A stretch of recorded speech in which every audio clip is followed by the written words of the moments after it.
Kemarin nyanyi dangdut, sekarang jadi waliullah, ada apa tidak Pak? Ada di sini itu. Bahkan Idul Fitri kemarin ada yang langsung nelpon sama Allah Pak. Saya langsung nelpon sama Allah bahwa Idul Fitri hari Jumat katanya. Nomor WA-nya dapat dari mana kata saya itu? Kok bisa langsung nelpon Allah itu? Kemudian ada Lia Eden ngaku malaikat Jibril Pak di Indonesia. Indonesia itu kalau ngaku udah nanggung-nanggung Pak. Langsung mainnya itu langsung malaikat Jibril. Akhirnya masuk penjara, malaikat Jibril masuk penjara. Gimana nasib para nabi kalau sampai malaikat Jibril masuk penjara? Kan seperti itu. Qasidah Burdah Imam Al-Busiri secara tegas mengatakan, wa kaifa tad'u ila dunya daruratu man laulahu lam tukhrajid dunya minal adami. Tidak mungkin Nabi Muhammad akan tergoda oleh dunia. Nabi Muhammad itu gak miskin Pak. Saya paling tidak setuju kalau ada orang mengatakan Nabi Muhammad itu miskin. Nabi Muhammad itu kaya Pak. Andaikan gunung Uhud Allah jadikan emas atas keinginan Nabi Muhammad, akan Allah kabulkan. Mahar Nabi Muhammad kepada Sayyidah Khadijah Al-Kubra itu banyak Pak. Puluhan juta kalau kita rupiahkan sekarang. Lalu kenapa Nabi Muhammad berdoa, ya Allah jadikanlah hamba orang miskin dan hamba mati dalam keadaan miskin. Maksudnya kata para ulama, miskin artinya selalu butuh kepada Allah. Itu maksudnya. Al-Habib Zain bin Asmit menyampaikan maksud doa Nabi Muhammad minta miskin itu agar selalu butuh kepada Allah, bukan miskin harta. Nabi Muhammad kaya, cuma beliau mengajarkan kita untuk sederhana. Laulahu lam tukhrajid dunya minal adami. Andaikan tak ada Nabi Muhammad, selamanya Allah tidak akan menciptakan alam ini, saudara. Selamanya dunia ini tidak akan Allah ciptakan tanpa keagungan Nabi Muhammad sallallahu alaihi wasallam. Sehingga beliau dikatakan Muhammadun sayyidul kaunaini wathaqalaini wal fariqaini min urbi wa min ajami. Beliau adalah pemimpin kaunaini, dunia dan akhirat. Tidak ada yang bisa memberikan syafaat pertama kali yang diizinkan oleh Allah kecuali hanya Nabi Muhammad sallallahu alaihi wasallam. Ana awwalu syafi' yaumal qiyamah. Aku orang pertama kali yang diberikan izin mensyafaati nanti di hari kiamat.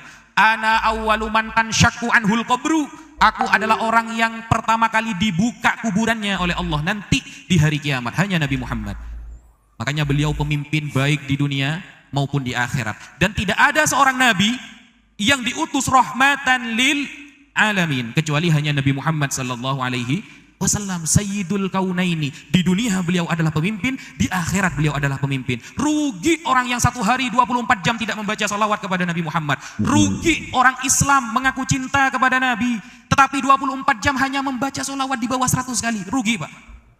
Allah sudah menyampaikan melalui lisan Nabi Muhammad, man shalla alayya fi kulli yaumin mi'ata marrah qadallahu lahu mi'ata hajah. Barang siapa membaca salawat kepadaku, kata Nabi Muhammad, 100 kali sehari semalam, 100 kali, maka Allah akan mengabulkan hajatnya 100 hajat. Yang 70 Allah nanti simpan di akhirat, yang 30 akan Allah berikan nanti di dunia. Wa man shalla alayya min ba'idin, orang yang membaca salawat kepadaku dalam jarak yang sangat jauh, kata Nabi, u'limtuhu, aku pasti akan diberitahu tentang salawat itu. Jadi jangan pernah kita putus asa, jangan pernah kita merasa iba ketika kita bersalawat. Pasti Allah akan menyampaikan salawat kita kepada Nabi Muhammad sallallahu alaihi wasallam. Dan bahkan kata Rasulullah, man shalla alayya inda qabri sami'tuhu, orang yang membaca salawat kepadaku di samping kuburanku, sami'tuhu, aku pasti mendengarnya, kata Rasulullah sallallahu alaihi wasallam. Allahumma sholli ala Muhammad. Rugi Pak, jenengan jauh-jauh datang ke sini, kumpul di sini, memperingati Maulid Nabi, tapi pulang tidak ada kemudian level yang naik dalam ibadahnya. Tidak ada ibadah yang naik, hanya datang majelis Maulid, tapi pulang sama saja. Tidak ada kenaikan level. Yang mungkin kemarin jarang baca sholawat, hadir di majelis yang insya Allah penuh dengan barokah ini, kita naikkan level sedikit demi sedikit. Gak bisa, karena kadang-kadang, ini tidak semua, kadang kita membaca sholawat semangatnya kalau ada hadroh Pak. Kalau gak ada hadrohnya kita males sholawatan. Betul apa betul? Kalau ada hadroh, apalagi ada bassnya hadrohnya, keren itu Pak. Wow, sampai bendera itu. Coba sholawat nariyah 4444, gak ada yang datang itu Pak. Al-Fakir di rumah dari tahun 2000 sampai 2024, sudah berapa tahun? 24 tahun, mengadakan sholawat nariyah di rumah 4444 setiap minggu sekali. Yang hadir tetap 30 Pak. Gak ada yang bawa bendera Pak gitu. Gak ada. La yamutu wa la yahya, gak bermutu, banyak biaya. Tapi ketika ada hadroh, ada basnya, semangat, sampai joget-joget kadang, sampai kebablasan kadang ya. Nah itu kan berarti kita baca sholawat ada ikhlas berarti. Hanya karena ada gendangnya jelas beda. Apakah ada diterima? Oh diterima. Tidak ada istilah sholawat tidak diterima. Semua sholawat diterima, tapi beda level antara orang yang senang kepada sholawat hanya karena gendang, dengan orang yang membaca sholawat fokus kepada maknanya, fokus kepada apa yang dia tuju yaitu Rasulullah Shallallahu Alaihi Wasallam. Beda levelnya pasti. Dan mujarrabnya pasti juga beda. Makanya sejak dulu di daerah Mesir, kalau membaca sholawat, Syekh Khalil yang terkenal ya, yang membaca sholawat Nariyah 4444, beliau itu membuktikan dengan para santrinya, apapun yang dihajatkan itu biasanya cepat dikabulkan oleh Allah Subhanahu wa Ta'ala. Beda levelnya. Ada kemudian sholawat hanya untuk kita senang-senang saja, dapat pahala. Tapi beda kemudian dengan orang-orang yang baca sholawat itu Sallallahu Alaihi Muhammad, Sallallahu Alaihi Muhammad, itu beda. Nah kita naikkan level sedikit demi sedikit. Sholat contohnya, Rasulullah mengatakan, Latungqadhanna ural islami urwatan. Sungguh ajaran umat Islam ini akan diputus satu demi satu. Fakullama intaqadat urwatun. Setiap ada satu ajaran dalam agama Islam yang diputus, orang-orang akan berusaha untuk memutus ajaran selanjutnya. Wa akhiruhunna, dan ajaran terakhir yang akan diputus oleh orang-orang munafik adalah as-shalah, salat. Ingat Pak, jaga salat Pak. Jangan hadir majelis Maulid Nabi 10 kali sehari, tapi di rumah ada salat, percuma saudara. Yang pertama kali dihisab kata Rasulullah salat. Wa idza saluhat saluha sairu amali. Kalau kita salatnya benar, kita salatnya baik, maka seluruh amal perbuatan kita, sedekah kita, umroh kita, haji kita semuanya akan dianggap baik. Tapi ketika salat kita tidak benar, bahkan hukum najis saja kita tidak tahu, maka wa idza fasada sairu amali. Kalau salat kita tidak benar, maka semua sedekah kita, perbuatan baik kita tidak dianggap benar oleh Allah Subhanahu wa Ta'ala. Salat yang pertama Pak. Ingat-ingat hukum najis, hukum air, hukum apa itu namanya, batal-batalnya sholat, itu dipelajari. Bahkan kadang yang enteng-enteng saja kita tidak paham Pak.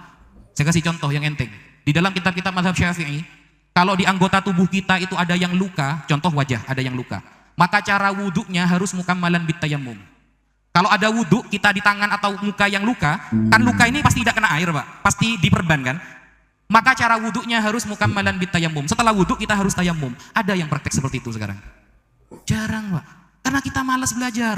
Padahal kata Rasulullah, talabul ilmi faridatun. Mencari ilmu itu faridatun. Tak yang ada pada lafal faridah bermakna mubalaghah. Sangat wajib mencari ilmu. Nah kita hadir ke majelis ilmu kita jarang. Kita belajar fikih kita jarang. Begitu kita mau masuk surga tanpa hisab, tidak bisa saudara. Surga ini adalah hadiah yang besar dari Allah.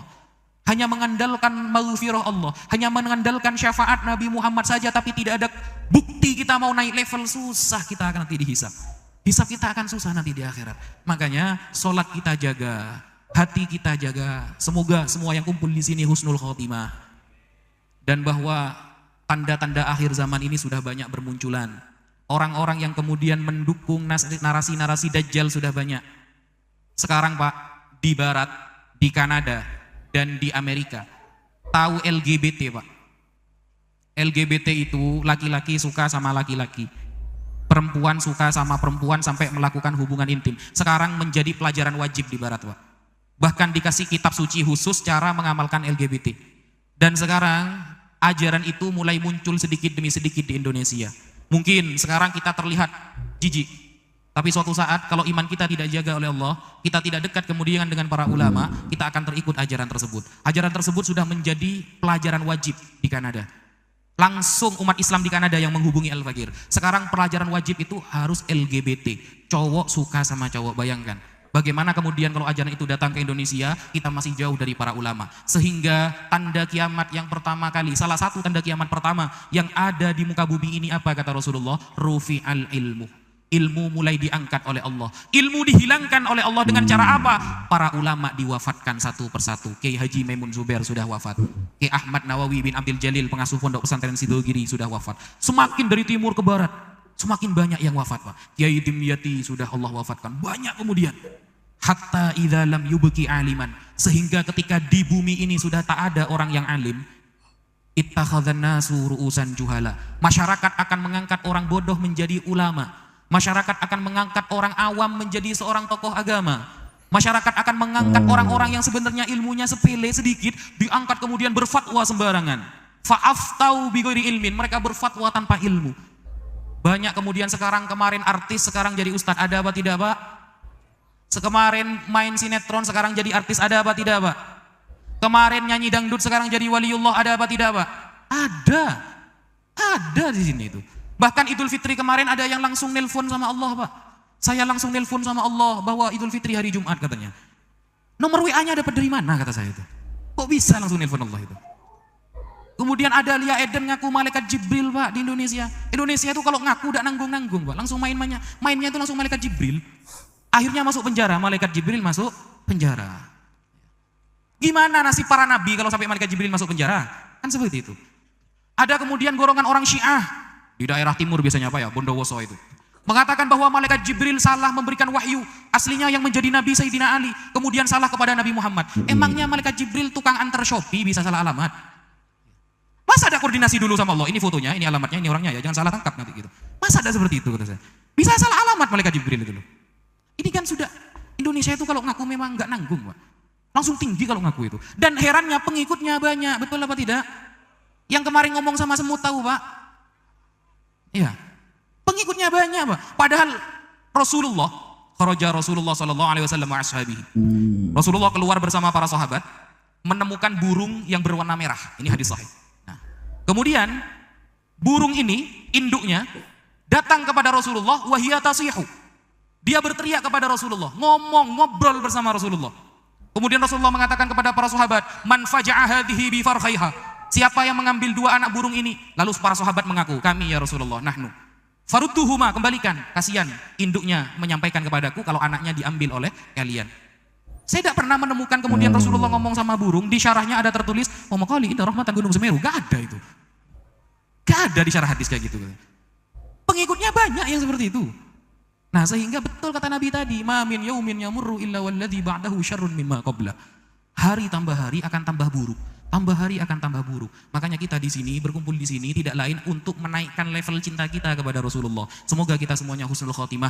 Dosa-dosa kita diampuni oleh Allah. Anak kita, saudara kita, tetangga kita, semuanya umat Islam diselamatkan oleh Allah min afatid dunya waddin, dari segala hal-hal yang dapat membahayakan akidah kita. Allahumma arinal haqqa haqqa warzuqna tiba'ah wa arinal batila batila warzuqna tinabah. Allahumma inna nas'aluka kullama sa'alaka minhu nabiyuna Muhammad wa nasta'idu ya Allah bika kullama sta'ada minhu nabiyuna Muhammad sallallahu alaihi wasallam. Mungkin itu dulu yang bisa Al-Fakir sampaikan, semoga ada berkahnya, ada manfaatnya. Kalau ada kesalahan itu dari saya pribadi, kalau ada kebenaran datangnya dari Allah Subhanahu wa taala. Hakadza minna, wassalamu alaikum warahmatullahi wabarakatuh.